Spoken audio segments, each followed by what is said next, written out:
This video is on the history of West Indies United here in Toronto. It's a tribute to Tom Sousa contribution to the club, Neville Granville contribution, and also Mr. Bailey, a gentleman who remains in the background but was one of the founders of the club.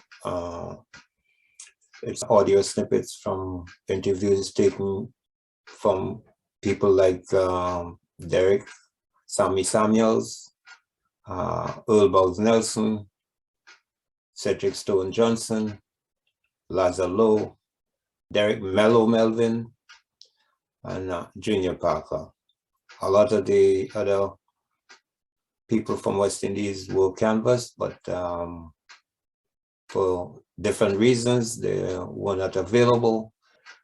These from their video interviews should help for you to ascertain and put together the pieces of the West Indies history here in Toronto. So hope you enjoyed this video. This is a tribute to Tom Sousa's contribution to West Indies United. So my full name is Derek Samuels, but most people know me as Sammy, short for Samuels, right? I came here April 17th.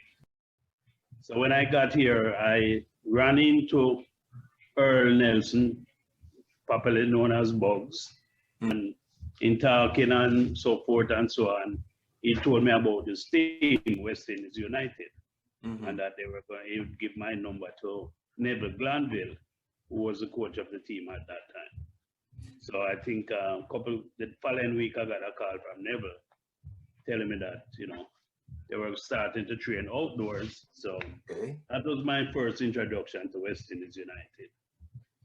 At the time, when I went to West Indies, some of the players that were there were players who came up, in my opinion, the best Jamaican national team ever, even to this day, which included players like Urkel Bass, Billy Griffiths, Lascelles Dunkley, who, you know, at the time he was living in London, so he came back and forth. Okay. I want the information, the best you can give me in terms of the practices with West Indies and part of the entertainment. Okay. So as far as you could recall, after you came in 70, you guys were practicing where? Riverdale, Broadview. Okay, so give me a whole synopsis as that, how who was there and you know, and how long you stayed there and where you went to. Yeah, I think we practiced that whole season at Riverdale, 70 season. That was the field we were using. And 71, it started out initially at Overley and Dan Mills here at that school. But that didn't last so long. I think we couldn't get the permit for that. So somehow we ended up at Dentona Park. And we were at Dentona Park from, I would say, for that 71 season, 72 season, and then in the beginning of the 73 season, early in the 73 season, we switched to Eglinton Park. What? I guess we practiced at Eglinton right up until into the 80s. Okay, now I have pictures and stuff and videos from Eglinton Park, which I'm familiar with. I mean, the place changed up a lot, but the Dentona, was that based on Granville influence? Because I think you mentioned that Granville was from that area. It could have been a combination. I think like Granville was then the managed coach of the team. Granville lived close to that, and that was kind of like a hangout for us too. At Glanville House, right? Townhouse. At Eastdale, 96 Eastdale. Which was walking distance to Dentona Park. And if I remember correctly, you say a lot of the guys kind of hang out practically. Yeah, practically live. You had a lot of people coming up from Jamaica and didn't have anywhere directly to go. Ended up staying with Neville until them get themselves settled. Chubby, Burgess, what else was there? Alan and Neville used to live together. Alan was Neville's roommate. Alan Moniz and Dunkley, I guess, stayed there some time. Different people that pass through and stay by Neville. Not for long, maybe a few weeks, a month or so, and then till them find a place and then move on. But Sammy, that's a really nice thing for what Granville did, yeah, man, because... Oh yeah, Granville was a very accommodating man. Yeah, man, There was a lot of folks in the early days. Yeah, because when I look at that and seeing all of us when we came here and stuff, and to see you have that type of ability, and especially as a baller and you're meeting ballers and stuff, and you're having that camaraderie and stuff, we all had to kind of expand. It presented that, and a lot of times, some people come here and ended up staying with an uncle or an aunt, and who maybe have different. Yeah. We think how we should be. Like, you're staying with somebody, and by them time now you consider yourself a big man, but them know you when they know you're still a young guy, right? So Yeah. rules might not really work with you. So eventually you move out, and Neville was like a stepping place at least. A few people I think stayed at Neville. I think Bugs, if I'm not mistaken, might have been there for a while.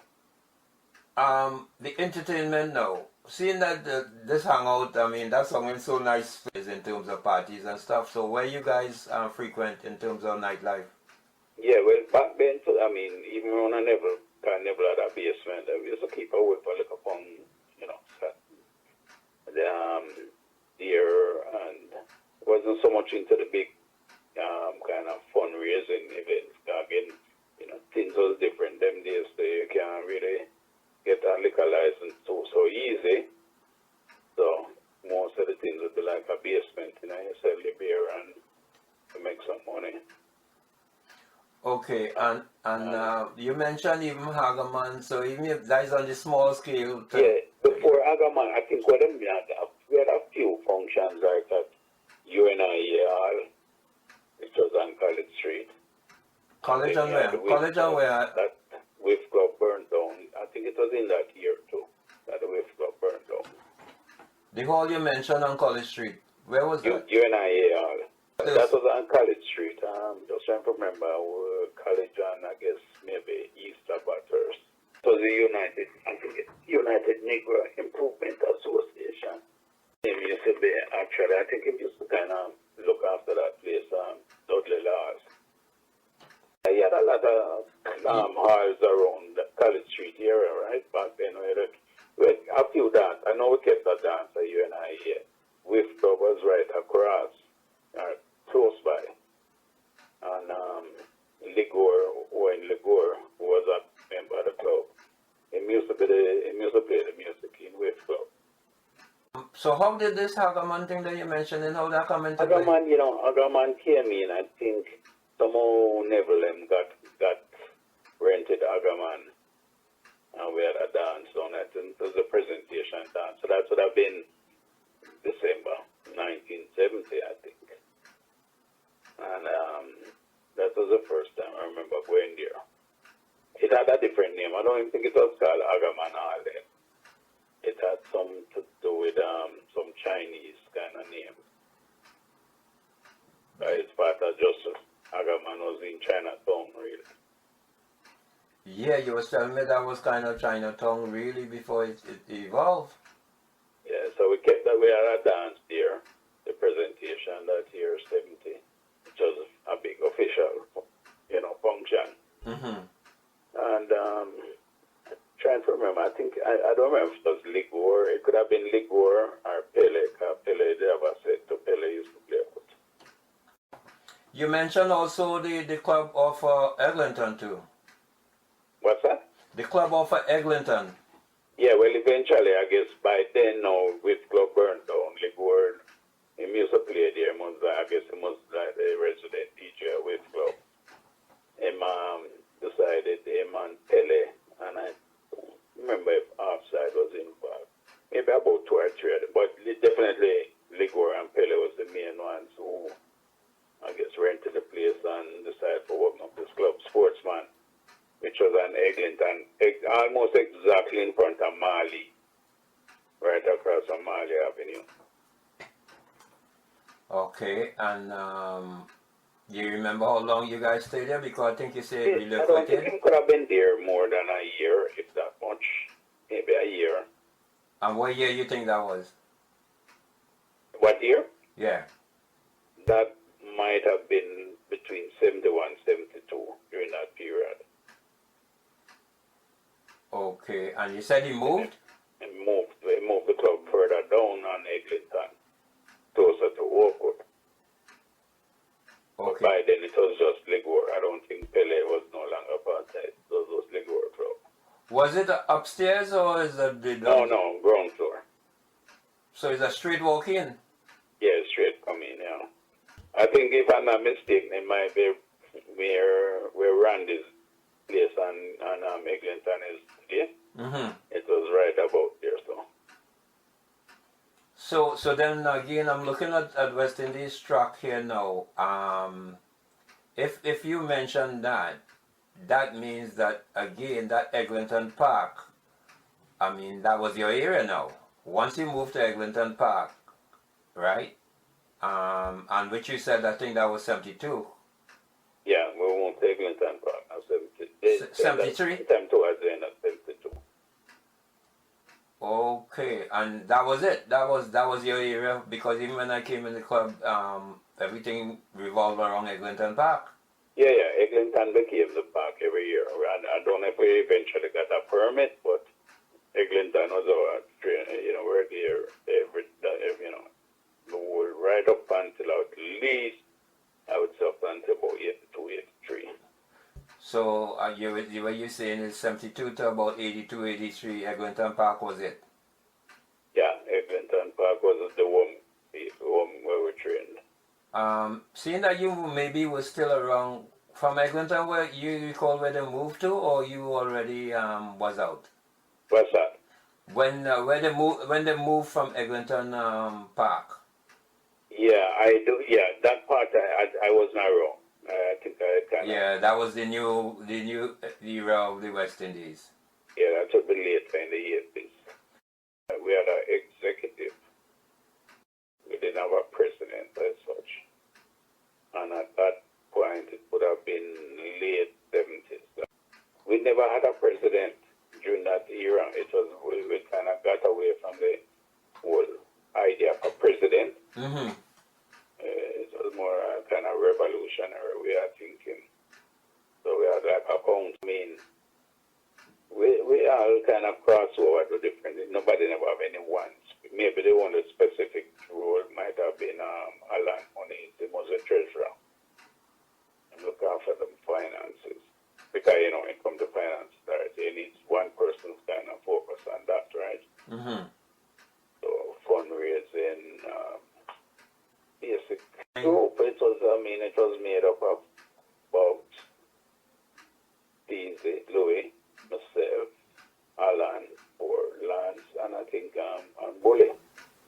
In terms of West Indies longevity, for the club to be still existing, regardless of I know you haven't been there and you're just watching the games at Thompson Park periodically. One of the catalysts to keeping the club going, I remember there was a time where Bugs reached out to Laza. Laza was part of the next generation of players that came through West Indies, going from the late 70s, 80s onward, right? Mm-hmm. Laza, Basic Johns, who was actually from England, but Basic was living here. Winston Ayu from Trinidad. Mm-hmm. Dave Williams, a lot of the Aaron Thomas and Oriel Booth and Lucky. Yeah. They all played with West Indies during that period. But did they come in from another team or? A lot of them Laza came from Psalms 11. Psalms 11 was a team that beat us. They were a team that Bobby Coombs, who was an original West Indies player, but was always putting together a team to try and beat West Indies. Yeah, but Bobby was like that. Yeah, they beat us at the end in the contrast final. 1-0, I think, at Darncliffe Park. And then the following year, Laza and Oriel came to West Indies. Yeah, if you mention in Thorncliffe years, that'll have to be the later part of 70s, yeah. The late 70s, Yeah, so we because, went in. yeah, Right, because Psalms 11, I remember when they came out.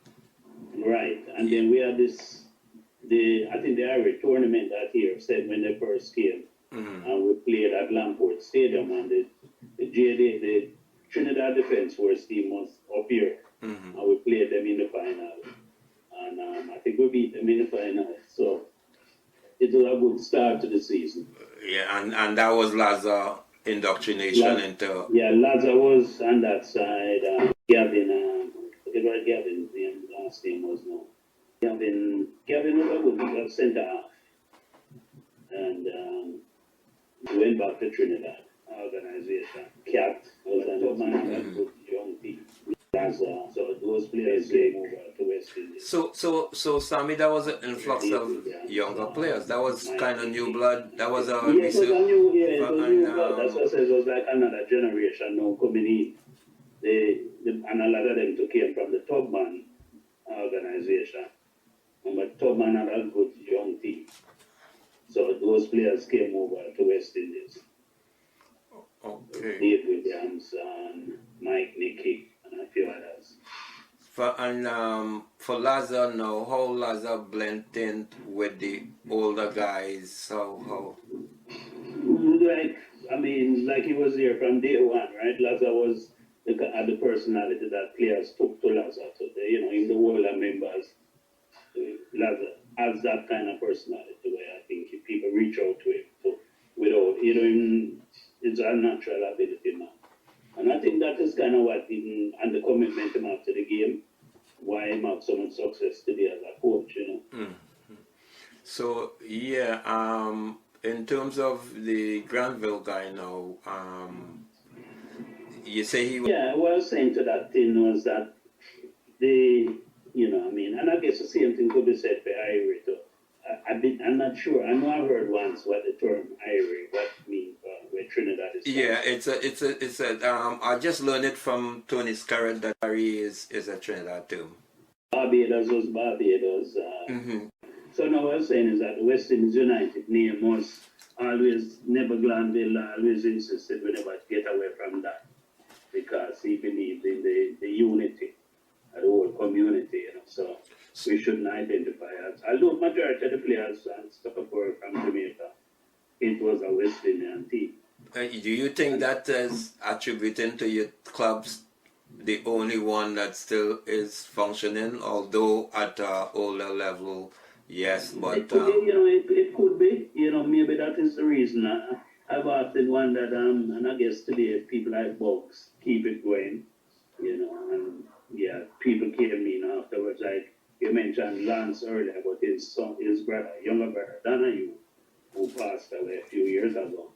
I think his children now are some of those who run in the club. So there's been some continuity over the years with people who can go back to the beginning of the club. You're right, Donahue, Trevor State, because he was around when I was at West Indies in '77. He wasn't playing. He was around, hanging around. He came just around when you played. Yeah. Like I think it wasn't on the first team. No, but again, West Indies, there's almost like they have a heart made of West Indies. You're right, yeah. That name, and as I said, I was mentioning earlier that he had people who were kind of active in the community back then, like the Gramley Armstrongs and Rosie Douglas, who Never Glanville and Rosie Douglas had some kind of close relationship. So these people would be there.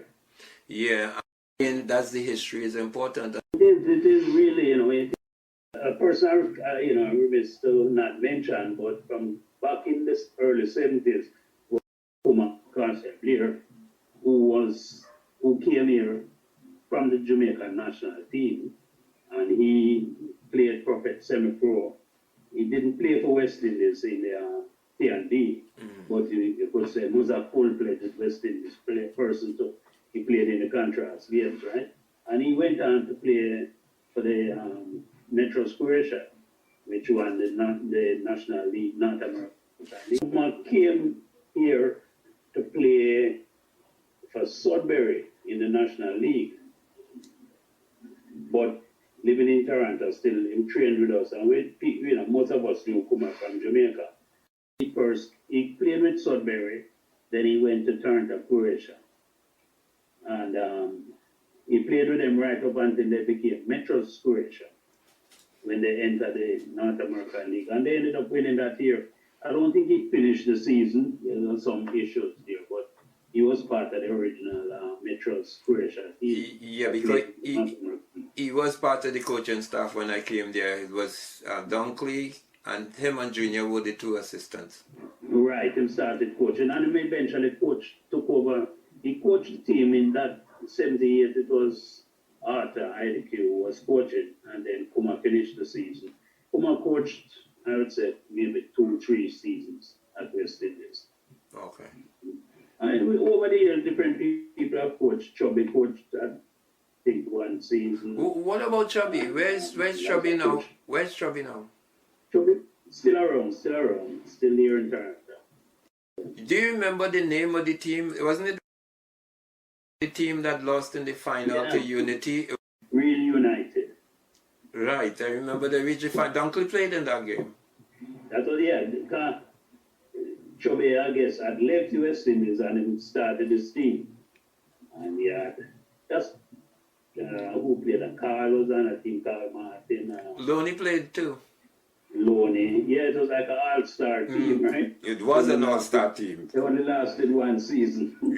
Yeah. It was an So, all-star team. sometimes if you don't have a foundation as a team, and getting back to your question why West Indies is still around today, maybe the foundation that we had, they go through. Yeah, But well, putting together a bunch of guys for a season, don't mean that next year they're going to be there.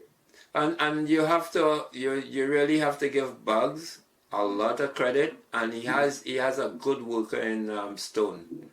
This Johnson. Yeah, those two have kept it. Like, I didn't know Stones back then, because Stones came long after when I was away from the club, but just getting to know him now, you can see the full commitment that's there. And, you have to give them a lot of credit. Both him and I think there was Billy Jack and a few of them, right? So it must feel good for you to know that the name. Full credit to keep the name alive. And yeah, as you said, it's a different, it's not like as competitive, I think. It stick to the Sunday League as opposed to playing all across the city where we had to do back then, right? Yeah. But they still keep the name going, they didn't change from that. No? I think one of the things that they should always underline is that, and I think, which I mentioned earlier, the name West Indies, people wanted to change it, but it was always never Glanville, that West Indies United. Because people who used to be around the team in the early days, somebody like Rosa Douglas, who was around Glanville quite a lot and, gave a lot of mentoring to the players. That before he went back to Dominica. Okay. So we had that kind of exposure, the Bramley Armstrongs, all these people. Because we were carrying the community in a different way, just from the sports, right? And then Iere came along and it became a two-pronged thing. Okay. We'll never be a Jamaican good team or it's always been West. Yeah, we're always that. We played tough for 90 minutes, but after that, the players were always good out the field, Okay, and where you said the final of the Ontario Cup was? The Ontario Cup final? Yeah. Centennial Park. And did you play any other pre-game I know it looked like you went Windsor or something. Did you play any of those other games? But you played, the San Philly you played or? No, I didn't play the San Philly game. I didn't play any of the Toronto games. No, I played, I think, one of the earlier rounds. But when we got to semi-final, final, I didn't play. I was part of the squad in the final. Back into them. When you get to that, them start with the Ontario Cup, you couldn't just come off like we did in TND, right? Yeah. You're allowed 3 changes, and that was it. Well, I may ask you a tough one, Sammy. You remember that starting lineup, seeing that you didn't make it, you must know who who was getting the notch in front of you? The lineup for which game? The final? Yeah. Let's see. I think they have it, but Yeah, I think I can tell you the lineup. The lineup for the final game would have been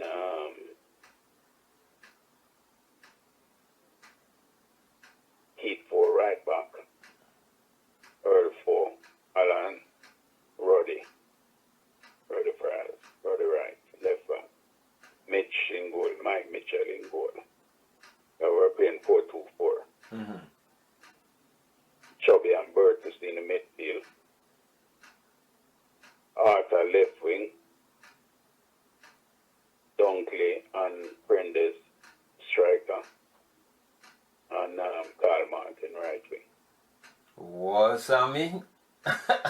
What? You read that off intro, boy? Yeah, that was the starting team. Oh, all right. Okay. So I would have come in. There was times that I would come in instead of Carl and play right wing. Or Kaya might play, so And then position was that, and then Peasy would play sometime. If Dunkley don't play, Peasy would play. Okay, but was Dunkley a regular player, or because you He didn't tell me? didn't play every game. But there was some games I would even play forward to striker. So if Dunkley never really, if anything it was needed. When we got down to the final games, quarterfinals, semifinals, him kind of got more. He played most of the game then. Iere lost in the quarterfinals. Yeah. What happened was both West Indies and Iere made it to the quarterfinal, as you're saying. And the games were played at the old Exhibitions. CNE ground, Yes. CNE, and the artificial turf, right? And I remember Iere won their first round game, quarterfinal, against a team named Colangelo. Mm-hmm. I think Iere beat them quite convincingly. And we played the second game, and we, if I'm not mistaken, I think it was Toronto Emerald that we had to play. That's And a Toronto Emerald big was, team. was a top. We got the tougher side of the draw. Because Emerald was a top team then, right? And I think we won that game 1-0, if I remember. I could be wrong with the score, but pretty sure it was. But eventually the final, what it was regional. So this was a Toronto region. You remember the semi-final before you reached the final? I don't remember exactly the semi-final. All right. So who we play in the final? We played San Fili. And San Fili was, I think, between Emerald and at that time, as you know, you had the Premier League. And they were the top teams. Emerald, which was basically, the background of that was more Irish, Scottish, while San Fili was Italian, right? And we played San Fili in the final, and I'm sure we were big underdogs, but we beat them in the final. And I don't know, the most memorable part of that game was Dunkley scoring the winning goal, because Dunkley didn't train hard. He would just come on the field when needed. And I think we were leading 1-0, and they were pressing. And at that time, he had a guy by the name of, I'm trying to remember his name. He was from Bermuda, though. Excellent player. He was like the star of San Fili team. And they were pressing, and Dunkley was standing at the half line, and they were pressing, and somehow, I think a clearance, he got the ball, went down the field, the San Fili defense chasing him. He stopped the ball outside the area, because the goalkeeper by this time came out. Dunkley put both hands on his hips, and just threw it over the goalkeeper head, turned and walked back before it even got in the goal. So, that is something I think I'll never forget. Mm-hmm. The composure that he showed there. And we won the Toronto round. So I guess after that night the momentum started, and we had about 200 teams to play. Thunder Bay, that they were one. We had by now we started going Regional. the regional, yeah. Mm-hmm. So we beat Thunder Bay, And in the final, we played Windsor, Italy. We played them in a 2-round game. The first game was in Windsor. Hot day, humid. We barely, it ended up 2-2. Then we came back to Toronto, played the final again. So the game went into overtime. And again, Dunkley scored the winner. And we won 2-1. That's why we won the Ontario Cup that year. Okay. So we won that, and then we went to Newfoundland and played the national championship. It was tough down here, to be honest with you. And we made it to the finals, but we lost to the Vancouver team. The ground was heavy, wet. We just couldn't get our game going, like you said. And they beat us 2-0 in the final. Okay. So As a matter of fact, it had gone, I think it went into overtime, and then they scored 2 in overtime. okay. So now you covered the Contrast Cup. Yeah. So how now you continue playing in the TND. So now, seeing that this is a Caribbean football history now, how you merit there was 2 big things in the Caribbean at the time. By that time was the Contrast Cup, and then later on the Flemington League. Contrast had gotten bigger because going back to 73, when the final was played at Centennial Stadium, so we had 2 sections. Yeah, if you recall, there was a reserve and the first team. 73, we had a reserve competition because by then the clubs pretty well had 2 squads where they could field 2 solid teams, right? So we played in the reserve game. It was a double-header at Centennial, and we played, I believe it was Unity.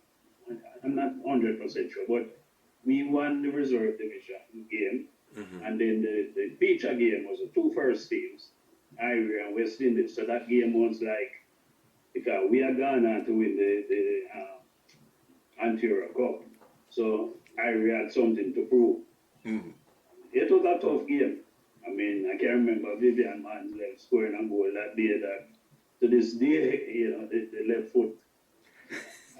You're familiar with his style of kicking. He almost turned away from the goal before shooting, and that left foot there. So the game was tied up 2-2, went into overtime, and again, Dunkley dribbled down, beat a couple, and I think Prentice scored the goal, and we won 3-2. Okay. So that was a big game at Centennial. Was That was so big, yeah? Was Prentice one of your originals, or he came late? No, he only Prentice at that time and only played 1 season. He came 73. That's what Article told me. So Yeah. Okay. So now, so obviously the contrast was at a certain level. Where you get the dollars from? Dallas? Yeah. That name come from Jamaica. That was a name from Jamaica. Somebody tell me he played for them Dallas franchise. No. No, whoever said get the name Dallas don't know nothing about it. Okay. And if you had to, because I don't think I ever asked you this, how you would break down Dunkley's ability? Or would I what? How would you assess Dunkley's ability? The best that I've played with, not to say I played with great players, but among the players here in the Caribbean, West Indies, in Canada, playing Dunkley was by far superior to all of them. That's the impression I get into. You know, it's a picture. Whichever country, whether it be Trinidad, Barbados, Guyana, I mean, Dunkley was head and shoulders above them. Yeah, because Dunkley was one of the key players on the Jamaica team from under the Pena regime. Dunkley played for Jamaica from about 62, I would say 61, 62, right till him leave. And I mean, even in the 60, so that's about what? The qualifying series was 70 World Cup. I mean, it must brought back down to play another qualifying game. Oh, up to that point? I guess that would have been 69. Those games would have been in 69. Yeah. Yeah. the qualifying game, and that's the year when I think El Salvador qualified. Then beat Haiti. Okay. And let me ask you now, seeing that you're putting Dunkley as number one, give me the top three. Give me the top three you seen here in the West Indies team. Even including the well, I guess you didn't follow the younger ones with Dexter Gilmore and these ones. So give me in your era. If you Which have is the the three from Trinity West player I would Indies. say the best I've seen. No, I said the You best. mean best players in West Indies? Yeah, the best three players in West Indies. Sorry, I thought you said Trinity when I No. okay. Following Dunkley, I would say Eddie Vaz. I don't know that one. I don't know that name. Yeah, Eddie was top player. But him was a man miserable and him didn't really. Eddie wasn't taking the football serious at that point. But him came out for the same Jamaica team as Dunkley. Okay, and the third one. And him ended up, he had played quite a bit with, I think he missed play with Serbia White Eagles, and him played in the semi-pro league for a number of years. But did he play at West Indies? Yeah, he played with West Indies the first couple years I come and I play with him. That picture there, that when we won the contrast, that striped jersey picture, Yeah. and my picture, he's in that picture too. He was on that team. And number three, now be careful now. Well, I would say Earl Four. Okay. I mean, Carl Martin may have been late developed after him even left West Indies and got to a very high level, right? Mm-hmm. But Earl Four, without a doubt. Okay. All right. No hesitation there. I'm sure there will be disagreements, but that's, my opinion. Mm-hmm. Dunkley, Vaz, and Earl Four. Okay. Yeah, and I think if you talk to a player like Burtis Chubby, those of us who were some of the younger players on the team at that time, Mm-hmm. those are the players that we look up to as players. I mean, they had a reputation to begin with, and them took it out on the field. So how about? And we used to have a lot of Sunday evenings. There's another guy in the club named Frano, who was like, at one point, he used to be around a lot. Mm-hmm. When Frano used to have a place down on, he used to live at St. Clair and Winona. What's it, Winona? Yeah, Winona. So every Sunday, even Burtis used to live with Frano. Every Sunday, we used to have a little session. In that same year, 73, 74. Okay. Yeah, so we went to Trinidad 74. Yeah, that's around the time. At the time now, when we had any session, Burtis never really play out that much like Big said, but Dico was the man who used to play at West Indies function then. I said named Detroit. Okay. Yeah, he had everything and, being the educator man him is and what have you. He had everything on file. It was a pretty big folder. Went to trouble with the administration, Yeah. In our early days, we get away for trouble in the club, Because when I was there, I wasn't seeing much of the management. In Because terms of, sometimes. When you came, would have been, you went to Premier. The management at that time was, Tom. Tom wasn't there. Yeah, because I didn't never see him. I never see him one day. Tom had left. The president was Junior Parker. Yeah, because that's what I told you. Junior wasn't doing no big set of practicing. He was there, Junior but he was Junior more was with the Dunkley. president. The makeup of the team that year, the makeup of it was Junior, Alan was always the treasurer. Lance was, I think Lance must have been vice president. And I don't recall who else would have been here management role. But that was basically, Junior was the president. After Stam stepped down, Junior became president. No, Junior. Parker. Junior was the president of West Indies? Yeah, man. I never knew that. Junior was the president most of the time. And I didn't even, I don't think he even said that in his interview. As a matter of fact, when we go to Trinidad, Tom was no longer, after 73, Tom stepped down, you know. I think he might have been around, no, I lie, he was around for 74. But by 75, 76, Tom backed out of it. Yeah, because He's still coming around, but he wasn't taking an active day-to-day role for the club. Okay, all right, Sammy. So thanks again, man, and take care. No problem. All right. All right. No. My name is Earl Buggs Nelson. Came to Canada in 1969, November. As a kid, I played high school soccer in Jamaica with Calabar High School. We played in the local competition called the Manning Cup. I played 3 years as a central defender and was the captain of the school team. Coming to Canada, I didn't really know a lot of people from West Indies. I heard about Chubby, Ivan Cook. I played against Derek Samuels in minor league, which is an under-17 competition. I played for my neighborhood community, which was called Pembroke Hall.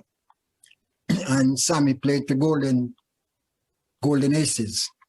So when I came to Toronto, I went to live with my sister's school friend, whose name was Neville Glanville. And at that time, he was a part of West Indies. So I dropped right into West Indies as a kid, as a teenager. I'm still with West Indies as the president. I've been the president for quite a while. Indies was formed already, or were you part of the Well, there was a team called West Indies, but in about 70, Glanville took it over and brought in Tom Sosa. Okay, who you took it over from? I'm not aware. Okay. I didn't know the people at the time. Okay. But basically, I was born in West Indies. And as a kid, you know, once you get to a team, it was a good team with a lot of good players, Lascelles Dunkley, Hercule Vaz, Glanville. It was quite a few. So as a teenager, me and Sammy hooked up as friends. And, you know, we were playing well, training well, but couldn't crack the team for a while. So over the next 2 years, we got our breaks and we took it. And what year was that? 72, 71, 72, we got into the squad, the first team squad, because at that time, West Indies had 2 teams. We had about 45, 50 players. So the competition was very, very, very stiff. And it was a hard team to get into. But, you know, when you're young, your energy levels are high, and we had a little bit of skill too. And 73, I got hurt. To be honest with you, Mr. McGill, I'm not sure if I could have cracked that team.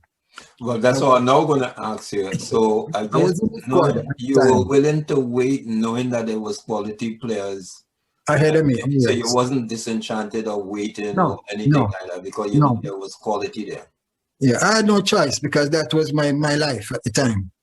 So 73, I got into the squad, but then I got hurt and I had to watch West Indies win the Ontario Cup. I remember one particular game, which was against a team named San Feely down at Exhibition Stadium at the time.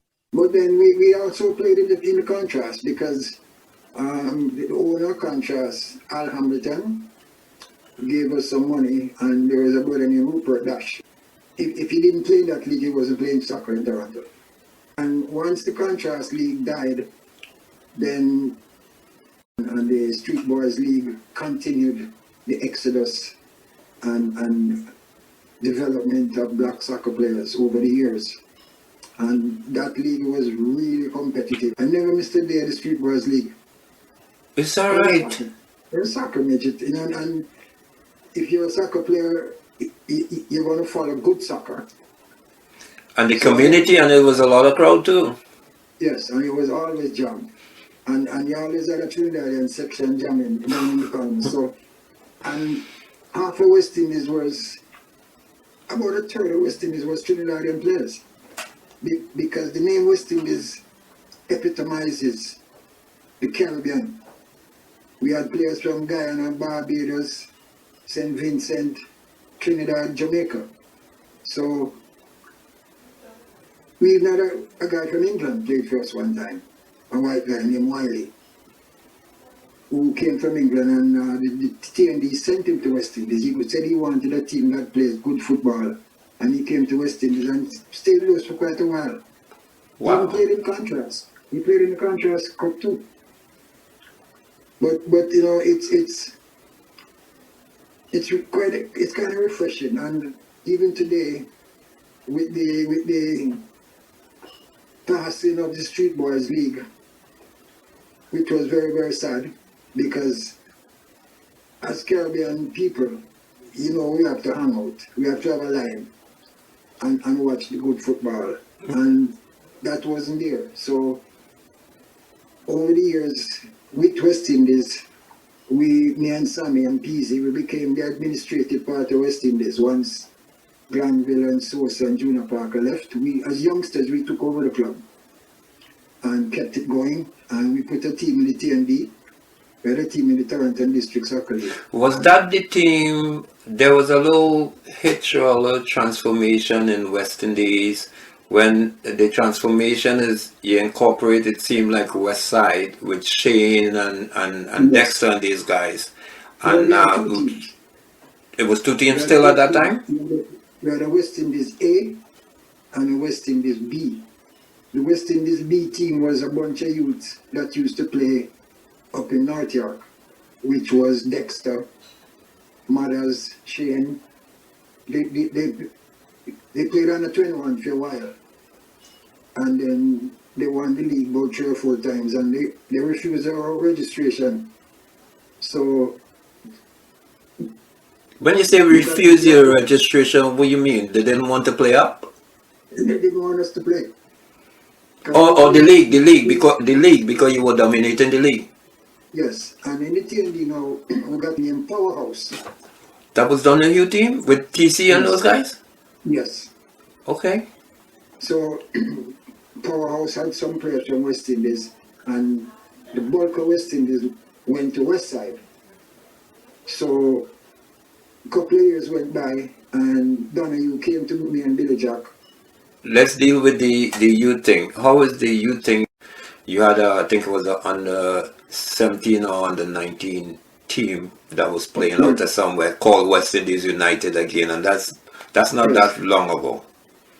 Well, what we did, we had an under 21. We started an under 21 team out of Malvern with Joshua Comrie and a lot of kids, and they did quite well. And Lazar was really the coach of that team. I was the manager, and we sent them into the States. They played in a lot of showcase tournaments, and a couple of them got scholarships. To be honest with you, some of them, I don't think they really wanted to go to school. Them just play ball. Okay. And when those kids grew up, we put them, they were playing in the TND for a while, and then we stopped the TND team because of different reasons. And West Indies as a unit joined up with Malvern, Scarborough National Malvern Soccer Club, and I became the rec director of Malvern and started another youth team. And these guys now, that team was sponsored by West Indies. So I had them since they were under. To the under 19, or That was the same team. They grew up. They grew up with me, and actually, I'm still a part of Malvern today. But because of the virus and the shutdown, we can't do much. I want to mention those, we should give them a little shout out. This is the same committee that's also running West Indies United in the Masters League in Thompson Park, correct? Yes, In the yes, Caribbean Masters League. yes. Now, Cedric Johnson, aka Stone, when I was around the Malvern, apparently he was working side by side with you at the time. Yes, Um, yes, uh, so you always had a team in the Masters, not right, over the years? yes. We started in the Masters in 20-something years ago. Yeah, in the middle when it was down by Kennedy and Lawrence down there. Yes, yes. Yeah, I remember, yeah. So between Billy and Stone, I guess you have the type of support to make you continue on. I mean, you say you're getting older, but how does the future look with Bugs in it in terms of the Well, West Indies? it's hard for me to quit, Midget, because, like I say, soccer is my life. And I started playing soccer when I was about 9 years old in high school. And now I'm in my 70s, and I kick with the boys once in a while, but running the club and managing the team, that I will never give up till the day I die. Whoa, okay. And I know Ken and Stones and Fitzroy, it's four of us running the club right now, and we all played for West Indies. Goalkeeper Fitzroy? Yes. The four of us have been running the club for the last 10, 15 years. And it's working for based on your objectives? Oh yes, and we have a Masters League team, and we have discussed getting back into younger organization. Because West Indies will always go on. Will always. You know, it's sad to see Iere not around anymore. Yeah. Barbados is still around because Barbados plays in the Overs League too. But West Indies will always be there. And if everything goes well, we will put another team back in the TMB, because the kids that I brought up to under 21, they're still together. There's about 17 of them that still play together as a group. So at some point in the future, well, those kids are about 26 now, 25, 26, 27. So hopefully at some point in the future, I may link up with them and see if we can get West Indies going again, possibly in the team. No pun intended, but I would say bugs like you have the bug like me about this sport but at different things, you know. Well, if I can tell you this, my friend, you're doing a wonderful, wonderful job. The job you do right now is irreplaceable. Thank you. In spreading the word about the development and the evolution of Caribbean soccer in Canada and in the Caribbean. And I do appreciate the work you do. Thanks. How do you counteract difficulties or challenges and stuff, or in life we do have challenges and stuff? Is it the committee members softening that blow, or you work things out? Yes, the committee that we have, we're brothers. Brothers for life. And, you know, it's something that we have talked about as a group consistently. And our pledge is West Indies for life. That's unparalleled right now. Well, it's not just me. You know, the committee that we have is solid. Very solid. And we have stuck with it. And at this point in time, I don't see any of us giving up. And you say you're the president of West Indies. Yes. So what's Let the titles of the governing body? Yeah. me clarify that. The way we operate, on paper I'm the president. And in certain events I'm the president. But we are all presidents. We operate as four brothers. But to anything official, I am the president. And at another light, Billy Jack could be the president. Or Stones could be the president. That's how we work. You know, like if you couldn't find me, you could have interviewed Billy Jack as a representative. And the information would be close to the same because BJ has been investing this from the 70s. Yeah, I remember. Still working? I still work. I'm moving towards taking it easy. Okay. Towards retirement. Okay. That's from work, not from soccer. Okay. So, Bugs, I want to thank you for giving me the information and for the time, and I wish you good health. No, I tell you, Midget, the job you do, man, is marvelous. Marvelous job, man. Just, don't stop it. Just keep it up. Yeah. Well, once you guys stay leading, I would follow. I would follow to see what you're doing and report on what you're doing. Yes, we'll be here. All right. I promise you that. We'll All be here. right. Stay safe. Same to you, my friend. Same to you. All right. You take care. And thanks for the opportunity. No problem. All right. My name is Stone Johnson. I'm from Antigua. I migrated to Canada. I got landed in 1982. Moved to Canada. I got taken to Iere and Simba by Lawrence Williams. How did it happen where you branch off to the West Side and West Indies? West Side and West Indies came from Simba agent. Old players were agent. And Shane, who played with Simba when he was much younger, had developed with a team called West Side, and they were playing in the Flemington League. Then West Side began to play the Simba League in the 90s. So Shane, guys like Shane Marshall, Dexter Gilmore, and Cookie, Frankie. I can't remember all the names right now, but with that, they were playing for Simba, and they were also West Side. So West Side became Simba, and then West Side became West Indies. Because West Indies was out of the TND for a reason.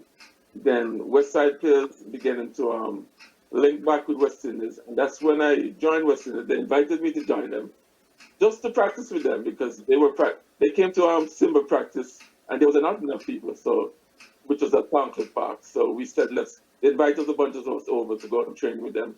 And from that, we have not looked back since. We have been training and managing. When I joined the guys training with them. You said that West Side, Simba guys started to get old. West Side came in and absorbed that. And then West Side went West Indies. So what was happening with Simba when West Side started going West Indies and Simba was aging, because that was the union between West Side and Simba, right? Right. And then West Side went West Indies. What happened between the West Side and Simba synergy? Simba phased out itself. Simba phased out. And also the league phased out itself too. The Malvern League phased out itself about 96, 97. And then it was West Side and West Indies.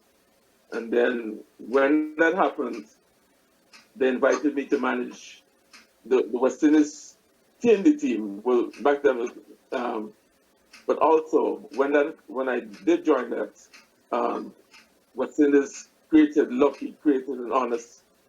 under 21 team with some youths from a school in Scarborough, Western Collegiate, and some friends from the Galloway district, and that created a damn good little team, and we played in the North Yard Soccer League for 2 years. They won it the second year. Then West Indies now, after that, with me managing, Lucky coaching. Lucky, even though I was introduced to coaching with Simba by Les, a guy named Les, gave me a coaching book. When I went to West Indies, it was more managing, it's more organizing, more because West Indies and the TND itself had was monitoring when they put a monitor on West Indies. We had to check our books, we had to make sure everything was all right. Even though we won a game, we had to sometimes show up because the other team would protest because of some silly reason. So we were back and forth with the TND office for a number of reasons. So we had to have our ducks in order and everything in order doing that. So me doing that and Lucky coaching, we ended up having a good rapport. So we now ended up with two teams, the youth team and the TND team. Then when the U team finished, 97, 98, also we now concentrated on the TND team, and eventually. When you say the U team finished, they were getting older. So when you say No, finished, yeah, we turned out, they was on a 21, and they finished high school. oh, okay, school. They finished high school, so they were not really interested in soccer anymore. Some of them came to train with the TND team. The TND team now was beginning to bubble, because West Indies now had a history, and everybody now beginning to follow West Indies again. And we kept challenging for the position, top position. We got promoted to the provincial division. It was called provincial then. And this is really now. So we had when we got promoted, like we had players show up for tryouts and whatnot. We never even heard of these players, but so a lot of them are good players. And we stayed in the provincial league for a year. So the provincial is like the equivalent of Premier, right? It was Premier back when I came to Iere first. It became provincial, yeah. And then Lucky went on to coach George Brown. Donahue took over in 2000, and that went on for about two more years. Then Donahue left. I was still the manager. All this time I was still the manager. Then Donahue left to take care of his business. He had a jerk friend business. Yeah. Yeah. Now with all this, I began playing with the old boys at Leacock and McGregor. So it's a whole big community now with West Indies. So Simba has now faded out. So it's all West Indies now. Even West Side has also faded out because the leagues itself, both sides didn't fade out. West Side, they formed another team and the guys began playing in the West End. So and they played on Sundays. So now I'm playing managing the West Indies team. I'm also playing with the old boys. Then Thompson Park. The issue with Thompson Park is parking. Everybody wants to park in the same spot. And this is where expertise come in. You're still going to be dealing with, no matter the ages, a competitive edge. It is a competitive edge. So to keep the league needs to remain on the even keel. But you need to have 35-year-olds coming into the league. That's the only how the league is going to go. Thompson Park is a masters league, and we need to keep it as that. It's a 14-over league where they allow 35 and old players. The issue with Thompson Park is the 35. There's a bunch of men with 35 who thinks that this is an under-19 league, and they're very competitive. It's not really recreation anymore. Not recreation to say over 40 to keep fit, enjoy the Sunday. It has become competitive. Soccer is a competitive sport. So Stone, I want to thank you for giving me the time and the information, and I wish you all the best. Yeah, man. Thank you, Major. All right. Lazaro, former Clarendon College and founder in one of the best programs in Jamaica, Hazard. Hazard is now Portmore. Okay, probably in that part of the world, one of the first guys to do youth soccer. Because whatever was taught to me at Clarendon College by Winston Chomfa, I'd go back into my neighborhood and find all the 10, 11, and 12-year-olds and pretend I was the coach. It was about community development more than it is anything else. What year you came to Canada? I came to Canada 1975, the 31st of August, 1975. Played 1 year of high school soccer and was kind of nationally known. Because we used to practice over the school is now St. Patrick's Catholic School, just south of the Danforth off of Greenwood. Okay. Felstead Park. So Psalms 11, you guys only played in the contrast, correct?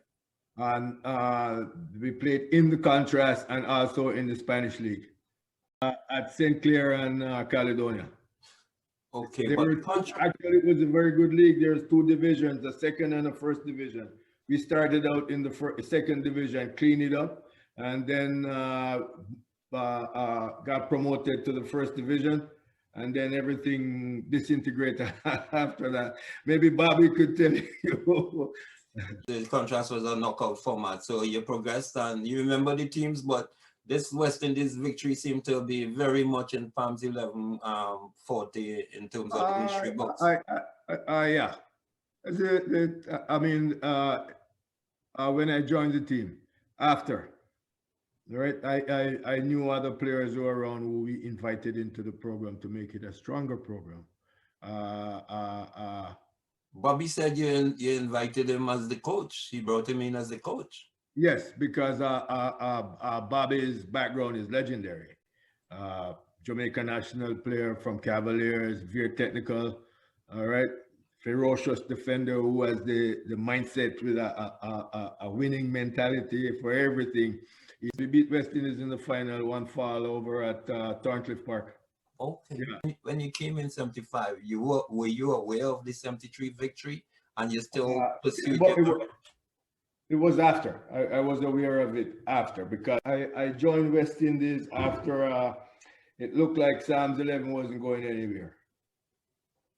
Right? And West Indies had a history of playing in the wider Ontario soccer, i.e. the Toronto and District League, and they had won the Ontario Cup in 1973. You're into West Indies. Who was running West Indies? Who was the coach and stuff when you got into West Indies? When I went there, I think it was Chiku. Yeah, I think it was Chiku that was coaching them at the time. So that was what, 78 then? Yeah. Okay. Even there in terms of you haven't moved from West Indies, that's it. So how you found it and how that evolution and being there and relating to West Indies, how that evolved? Well, again, football, for me, football clubs, it's only my opinion, somebody else can be different. I always see football clubs as institutions in communities, all right? So for me, and if you take a look at the landscape, the football landscape at the time, it was an ethnic landscape. If you want to say it was a segregated game, because in the other programs, you wouldn't find no more than 2 or 3 black guys. If you find 3 black guys in a Toronto Italia team, or a Pan-Hellenic team, or a Serbian team, or a Croatian team, then you find... I realize you have it in your foundation in Jamaica before you came, but how you got serious into the coaching? Well, after playing, if you love the game, after playing, there's nothing else to do. You either become a referee or a coach. But it seemed like you do it from very young. Well, yes. And I used to be an OSA instructor, coaching instructor. And one of the things I used to impress upon the young coaches coming into coaching is your coaching, actually, you only take those courses to get the certificate. But your coaching actually starts from the playground. And if you don't believe me, you read Alex Ferguson's book, all right? Because if you're a kid going to school and you're blessed to have a ball, that means you runs the program. Okay, so you have recess and you have 30 minutes to do a game. This is where player identification and selection comes in. Just before I get even to there, because I did 2 stints with West Indies United as a coach. I built 2 nice programs for them, but again, like I said to you before, I always look at it as clubs, as an institution within a community. Now, it could be an ethnic community, or I personally portray it as an institution within a geographic area. So a club is always a home away from home.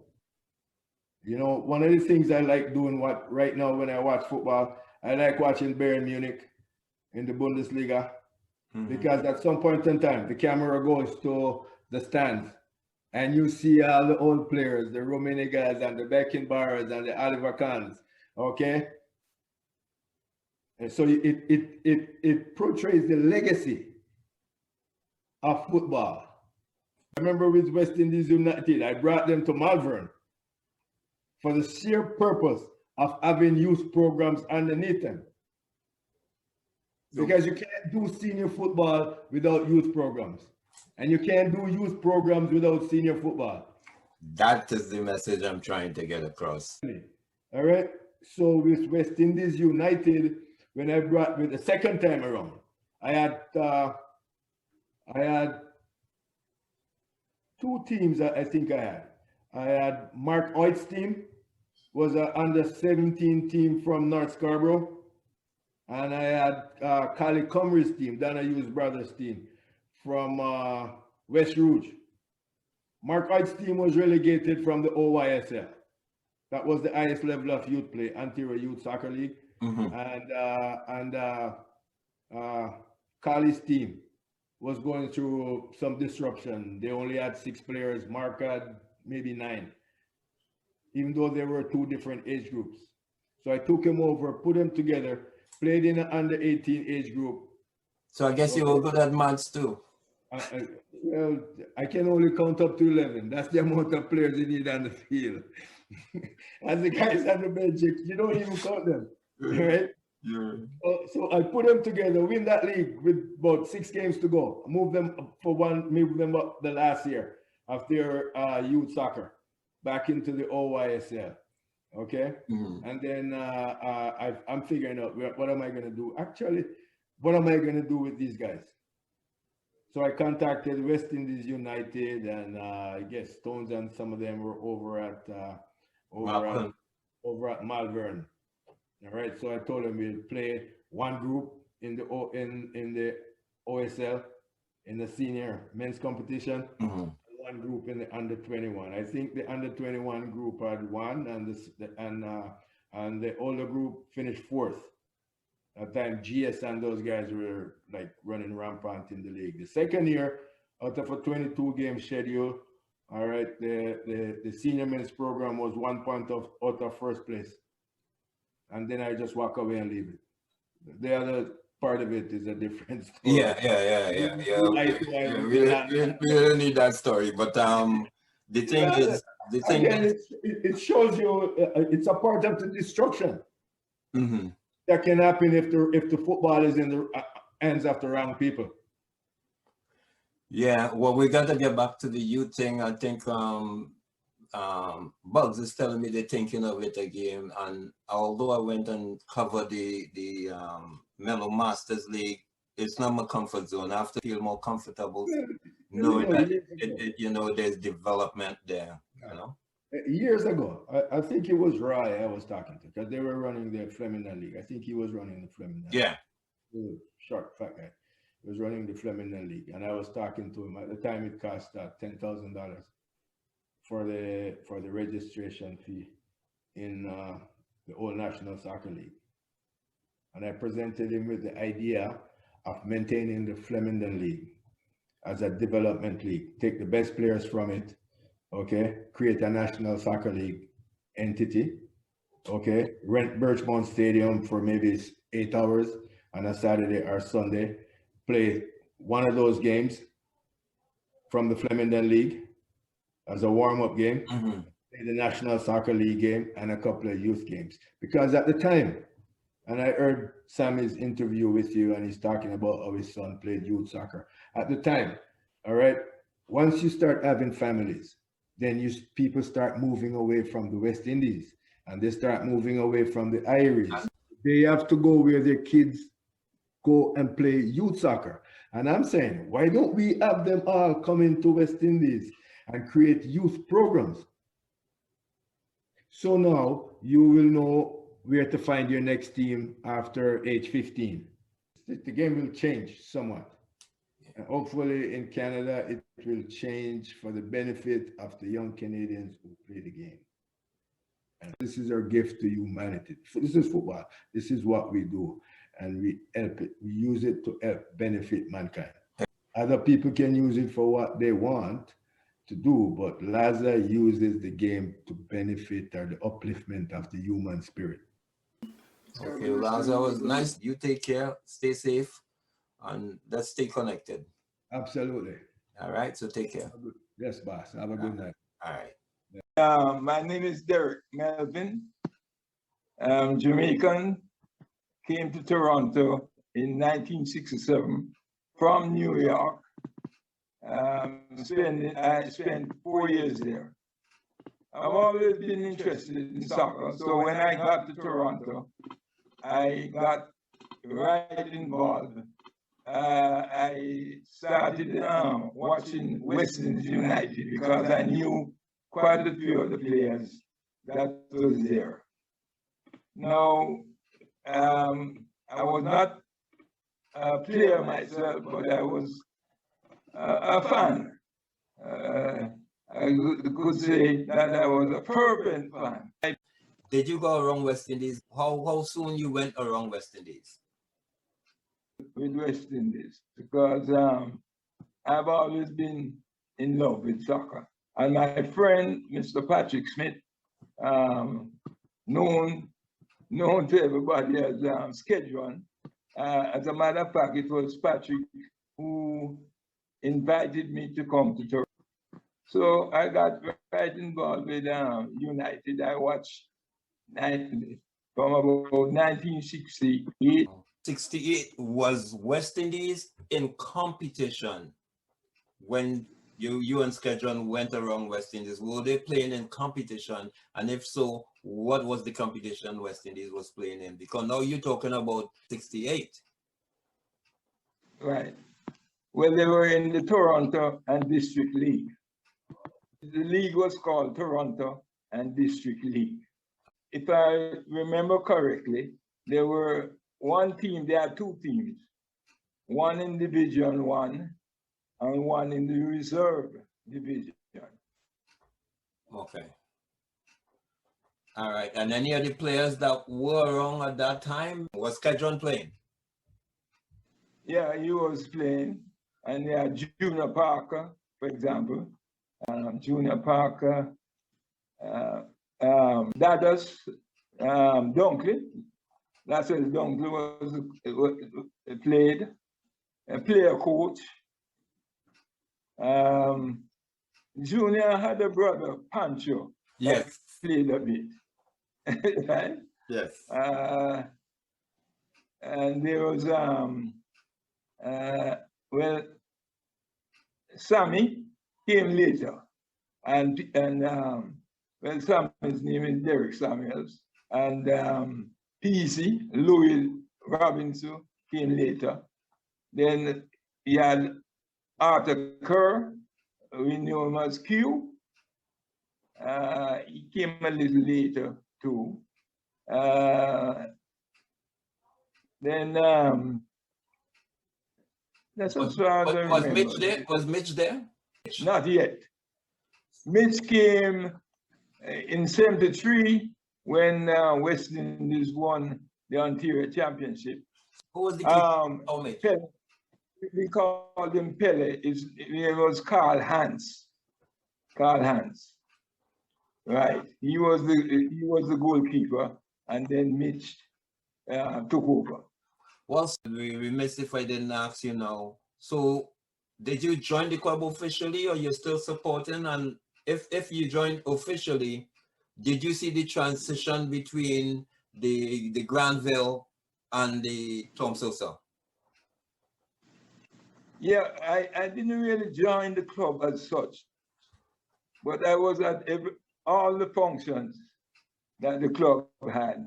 I saw all the transitions.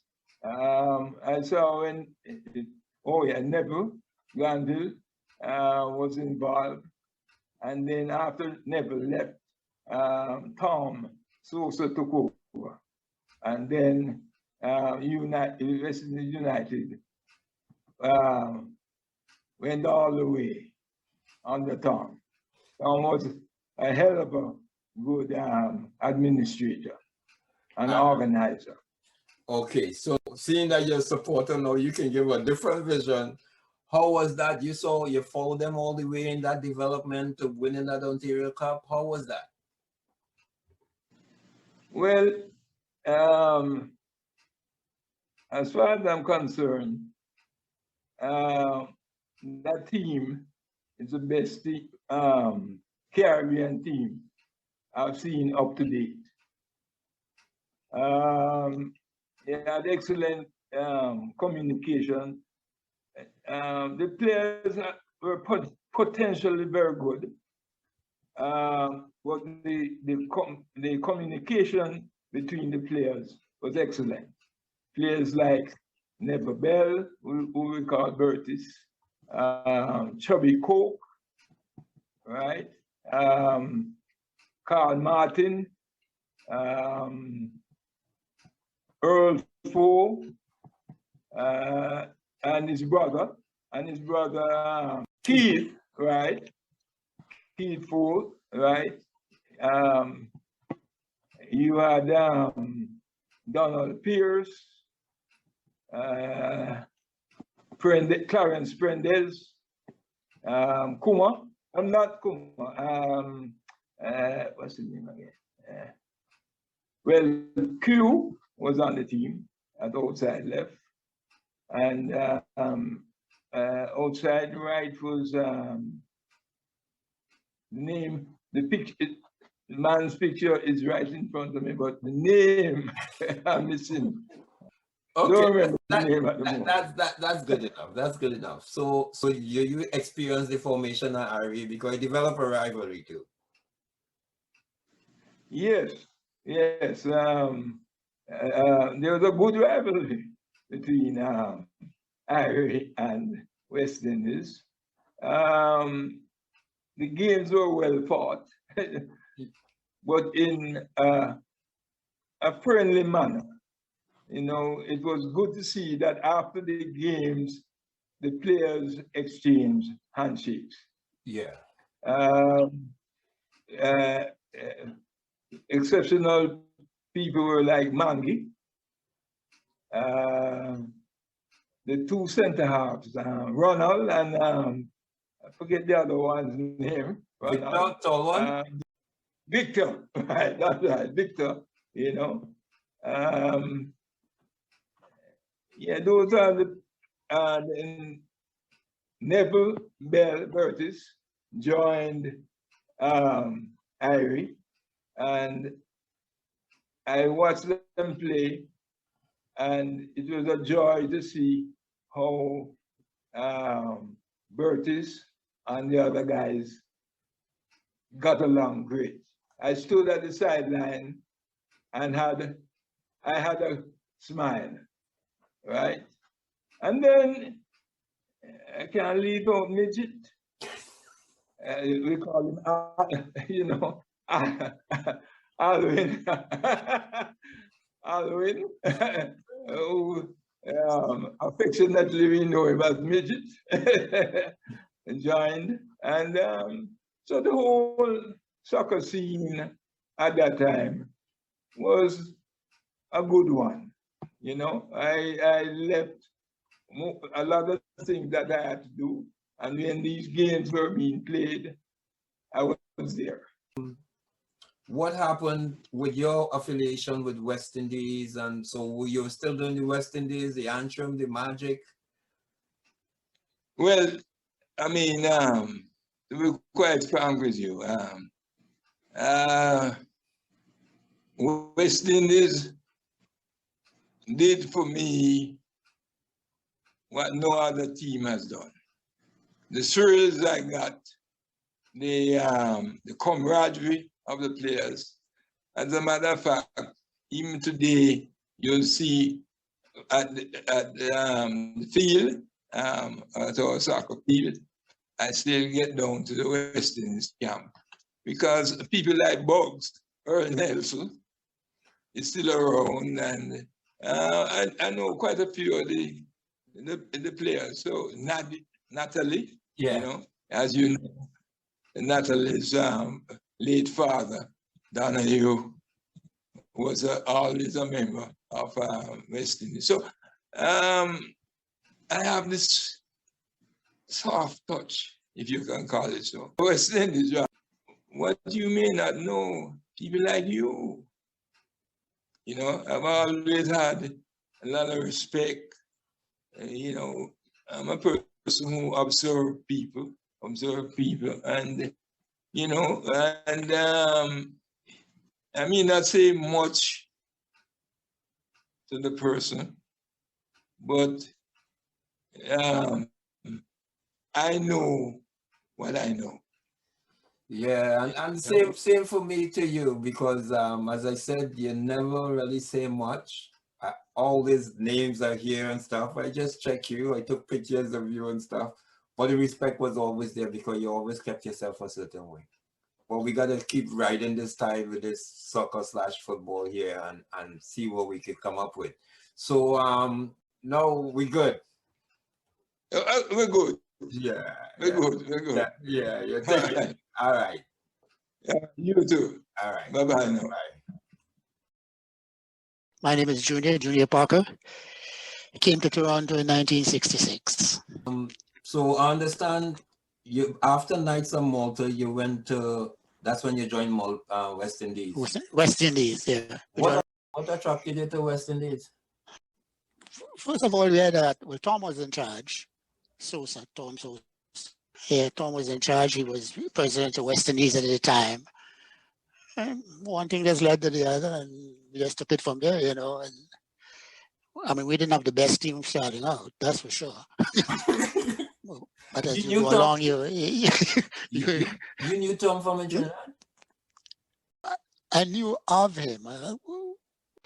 I think I met him somewhere in Trinidad before, but when I came up to Toronto, me and him hook up. You know, then he let him run the club. You know? I understand now. There was a gentleman, Yeah. Mr. Bailey, that Mr. Tom, Tom Yeah. called Mr. Bailey. Yeah, he was all right, but you know, them guys had their time. Yeah. Mr. Bailey, he used to run things, and then Tom came in, Sosa came in, and settled the club down. But we had some miserable men in that team, boy. Miserable. So, Junior, you must have seen something there to stay, even with the Iere, the forming of Iere, because people just wonder how come you didn't make that move. The Iere. No, I wasn't one like that. I got accustomed playing with West Indies, and I just stayed there for a while. You know? Yeah. Very simple. You know, I mean, there was no reason for me to automatically leave. You know what I mean? That's what like I I was telling knew people. them play people. Yeah, but don't forget Sammy and PC and all of them come around too. Yeah. So it's just. And you know what though, Junior? They pride. You know what I like about West Indies? Yeah. They pride themselves in the different nationality, because they talking to them now, they always talk of wanting it that way. And now after talking to them, I see why they're keeping it West Indies United. Yeah, it's important. Really trying, you know, they had the little Jamaican overtone, people had it that way. But when you talk to Bugs and them, you realize they tell themselves, Midge, we start with Trinis and everybody, and we want it like that. Yeah. You know, the even thing with that, my wife is sitting down, Marley is sitting down and cook for them. And looking at her, I say, on Friday night, she sits down and she says, let me go cook for them boys. Says, all right. That's all right. That's how we move. Now you can live there. It looked like you were really tight inside there, because when I came, it used to be so serious. Real serious, man. No, because you like to win, man. You like to win. Going into this Ontario Cup now, how were you guys doing in the league? And did the Ontario Cup is just them spur the moment thing, or you could see you guys were ready? No, I think we were ready. We had a good squad, and most of the times, you know, I think the big thing was getting Mitch in the goal. Remember Mitch? Yeah. The one who's chest trap ball and stuff. Yeah, but you shoot her, he's chest trapping. Yeah. But the thing is, that was the best goalie we had. And yeah, I don't know. I don't think the game has changed that much. I think if you have a good goalkeeper, you have a good chance. You know, that's my interpretation of what happened. But Mitch was good, very good. But he's a goalkeeper who loves to play out. Yeah, when I came to West Indies, I got that impression. That's basically it. Yeah. So the 73, you remember who you beat? You remember anything about that 73, the Ontario Cup winning? You remember hoisting the trophy? You remember anything about Ooh, the Cup? I really can't Exhibition remember that, to be quite honest. Exhibition stadiums. Yeah, You I know. remember going out west to We play play, the yeah, we went out there, we play, and we did okay. I think a team from Vancouver, BC, beat us in That's the right. final. Yes. Yeah, I think they beat us in the final. Vancouver Firefighters. Other than that, firefighters, they're a good little team, you know. So, but we had a lot of fun with them. You Yeah. know, the football was different now. You know, it's the technical side of the game was, whereas from West Indies we were a lot stronger technically, Yeah. but we weren't as strong physically. You know what I mean? And so we went to firefighters, and I think they beat us. I think they beat us. 2-0. Yeah, I think they beat us. I can't remember all that. But that was in the final, though, Junior. Yeah, I know. It was in the final, but it was one of them hard. You had to work hard games, man. You had to work hard, you know. But then the big thing is, I don't know. All of a sudden, they start to recruit, and every year you're picking up a player here and I'm picking up a player there, and you're getting this one, you're getting that one, and but it was a good era. The Ontario Cup. Then we go to the Premier Division. Yeah. I'm promoted to the Premier. That's when I came over. When I came over. Yeah. Off stick. Yeah, I remember. Yeah, you were assistant to Dunkley. Yeah. Dallas. Yeah. I remember that because you were still kind of serious them days, man. No, but the thing was, for me, the game was, you want to enjoy the game, but you want to enjoy a level of friendship with the people you play with. That was big on my list. And then, you remember Merlin? Yeah, Bowers. Yeah. Remember Bowers was on that team too, eh? Well, he never used to play every game, but you know. Yeah. But everything worked out okay, man. I can't complain. The important thing about that is that everybody get a chance to play, and then you develop habits along the way. You know, and you could recognize certain people. I mean, remember Tom Sosa was in charge too. Tom was in charge, and from a club standpoint, I think we did okay. Some people could say we could do better, but I was satisfied with it. Yeah, I was satisfied with it. So, you know, but the thing is, it's football. You know, you're dependent on somebody else. It's not just you alone. Exactly. You know what I mean? So sometimes you play a game and you might play the best game of your life, but you still lose. Yeah. From a football standpoint, I enjoyed it, man. I enjoyed it. And let me ask you, Pancho ever played? I think he played in goal. Goalie. Pancho? Yeah, he's a goalie. But I never even know Pancho because by the time Pancho wasn't interested in ball at all. He was interested in fighting. Good time, man. I don't look back negatively at anything. What do you think about Dunkley? Because Dunkley scored a lot of your big goals, you know. Yeah, he's the best player I ever played with. I tell you that. Honestly? Yeah, I would say so. Well, in another way, you could say Corsell Blair. Corsell was strong, man. Strong as a bull. Yeah, he was strong. I saw him play. But Dunkley had to finish. Yeah, Dunkley had a little more flair too. Yeah, he's a good player, very good player. So how you would compare both of them? Well, you have to take one. It's a hard call. But I would say Dunkley. Dunkley, he could fit in anywhere. On top of that, he's a nice human being, man. You could trust him, you know. That's why I know about him, you know. Yeah, that's the impression I got when I came there.